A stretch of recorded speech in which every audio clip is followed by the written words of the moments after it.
최근에 저는 속스를 실제로 매매해서 2일 동안 1,800만원, 수익률로는 약 30%의 수익을 확정했습니다. 그런데 오늘 영상에서 진짜 보여드리고 싶은 건 이 숫자가 아닙니다. 제가 이 매매에 들어가기 전에 확인한 건 딱 두 가지였어요. 오늘은 제가 대체 어떤 전략으로 거래를 했고 이 전략을 어떻게 활용했는지에 대해서 알려드릴 거예요. 끝까지 보시면 여러분들도 이 방법에 대해서 완벽히 알아가실 수 있을 겁니다. 자, 다만 이 영상 하나를 보고 다음 매매에 그대로 몰빵하시면 안 됩니다. 이번 매매가 잘 된 건 맞지만 이 방법이 100% 맞다는 뜻은 아니에요. 그 어떤 전략도 틀릴 수 있습니다. 그래서 진입 근거보다는 먼저 정해야 하는 게 내가 어디에서 틀렸다고 인정할지입니다. 손절 구간을 정하라는 뜻이겠죠. 저도 이번에 수익이 날 거라고 확신을 해서 들어간 게 아니라 틀렸을 때의 손실을 미리 생각을 해두고 들어갔습니다. 이 관점으로 오늘 영상을 보시면 내용이 훨씬 잘 이해되실 겁니다. 자, 첫 번째는 차트 구조입니다. 이 당시의 시장은 긴 하락 추세 이후 기술적 반등이 나오고 있었고 이 기술적 반등에 대한 되돌림이 나오고 있었어요. 대부분의 종목이 비슷한 형태를 띠고 있었습니다. 하지만 그 중에서도 속슬은 꽤 눈에 띄는 구조를 가지고 있었는데 당시 시장이 엄청나게 하락을 하면서 단기 최저점을 형성한 이후에 반등을 하고 있었죠. 그런데 이 과정에서 발생한 최저점에서 조그마한 더블 바텀의 형태가 만들어졌습니다. 즉 이중 바닥의 형태를 그리면서 반등을 했다는 거예요.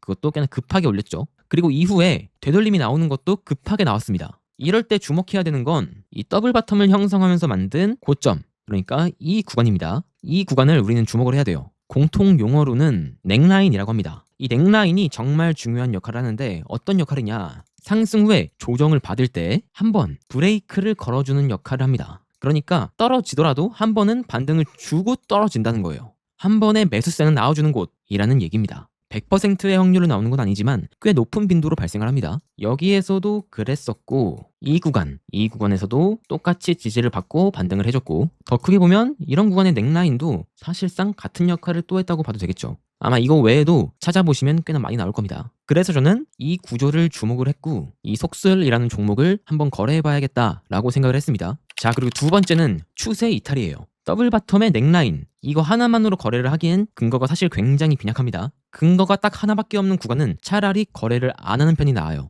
그래서 이 넥라인과 겹치는 구간이 어디 있을까, 뭐가 있을까 찾아봤는데 최근 하락하면서 만든 이 하락 트렌드 라인 있죠. 이 하락 트렌드 라인을 돌파한 이후에 테스트하는 자리, 이 자리였더라고요. 주가는 대부분 추세선을 뚫고 지지를 받고 상승하는 성질을 자주 보여줍니다. 이런 현상을 추세 돌파, 그리고 리테스트라고 하는데 저는 이 성질을 활용했습니다. 이 하락 추세에서 벗어나서 새로운 상승 추세를 만들고 있을 가능성이 높다라고 판단을 했고 현재 구간이 그 상승 추세 중 나오는 눌림목이라는 판단을 했습니다. 더군다나 이 더블 바텀의 넥라인과도 겹치니까 이거는 시도해볼 만하겠다라는 생각을 해서 실제 진입을 했습니다. 손절 구간은 간단하게 생각했습니다. 여기서 만약에 저점을 갱신해버리면, 저점을 하향 이탈해버리면 제가 활용했던 근거들의 신뢰도가 사라집니다. 이런 근거들을 아예 폐기해야 되는 그런 근거들이에요. 그래서 이때는 최저점을 손절 라인으로 잡고 진입을 했어요. 그리고 생각을 해보면 애초에 이 하락 추세가 끝나고 새로운 상승 추세의 눌림목에서 진입하겠다라는 전략이었는데 저점을 뚫고 내려가는 이런 움직임이 나와선 절대 안 됩니다. 이런 경우는 생각도 하지 말고 바로 시나리오 폐기하고 손절해야 됩니다. 그래서 이때는 간단하게 이 최저점에서 손절하겠다라는 생각을 가지고 트레이딩에 들어갔습니다. 자, 그럼 이제 실제 진입을 어떤 식으로 했는지 보겠습니다. 이때 진입할 당시에는 장 오픈 시간과 겹치는 시간대였습니다. 여느 때와 같이 장 초반 변동성을 활용해서 타점을 잡아야겠다라는 생각을 했어요. 하지만 한 번에 들어가기보단 두세 번에 나눠서 들어가야겠다 라는 생각을 했고 이때 당시에 1분봉 차트를 보면 작은 유동성 구간이 있었습니다. 그죠? 그래서 저는 이 유동성 구간을 깰 때 진입하겠다라는 생각을 했어요. 그래서 실제로 이 구간에서 첫 번째 체결이 발생을 했고 여기서 만약에 더 떨어지면 계획했던 추가 매수를 해봐야겠다 라고 생각을 했습니다. 그래서 결국에는 여기에서 한번 진입하고 더 떨어지면은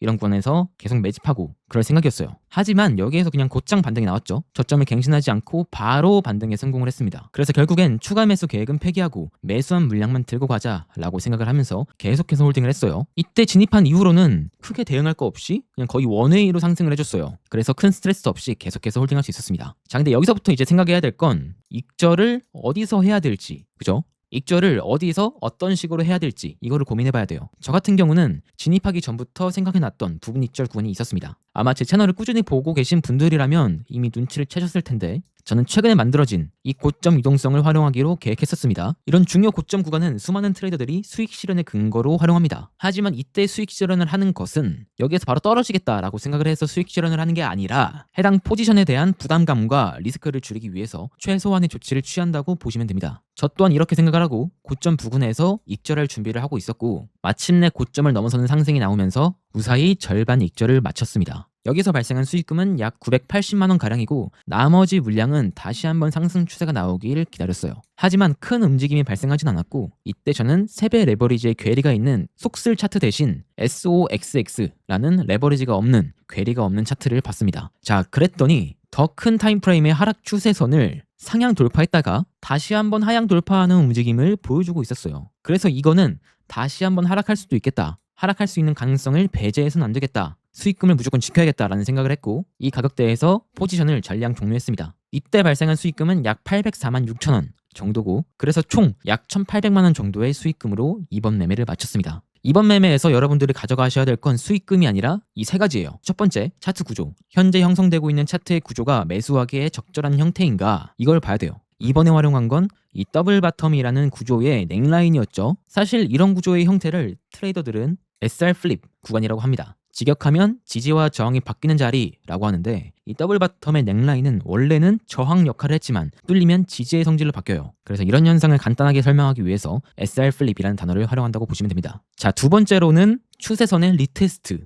이걸 활용했죠. 최근 해당 종목이 어떤 추세였는지를 파악을 하고, 이 추세에 대한 메인 트렌드 라인을 긋고 해당 라인이 뚫렸는지 체크하고, 만일 그 라인에 다시 한번 주가가 내려와 준다면 그때는 좋은 매수 지점이 된다, 이 정도로 생각해 주시면 될 것 같습니다. 자, 세 번째로는 여러 타임프레임 활용 및 유동성 흡수라는 개념이에요. 이번에 제가 매수한 자리는 눌림목 구간에서 최저점이었죠. 이런 자리를 잡을 수 있었던 건 당연히 상위 타임프레임에서 매수할 구간을 대략적으로 구한 다음에 낮은 타임프레임으로 내려가서 이번에 활용한 건 유동성 흡수였죠. 이런 구조물들이 발생했는지 체크했기 때문이에요. 추가적으로 장 시작, 마감 시간의 변동성도 같이 활용한다면 이렇게 좋은 지점에서 매수하실 수 있을 거예요. 자, 오늘 보신 것처럼 매매가 끝난 다음 수익 화면만 보면 과정이 보이질 않습니다. 제가 팬딩에서 공유하려는 것도 단순히 이 종목 샀다, 이 종목 팔았다, 이게 아니에요. 대체 이 종목을 왜 보고 있었고, 어떤 조건에서 진입하고 익절하고 손절하는지, 이 과정을 모두 남기고 있습니다. 결과보다 판단 과정을 가까이서 보고 싶으신 분들은 영상 고정 댓글에 있는 팬딩 링크를 확인해 보셔도 좋습니다. 다만 팬딩에 들어온다고 해서 매매의 수익이 보장되는 건 아니에요.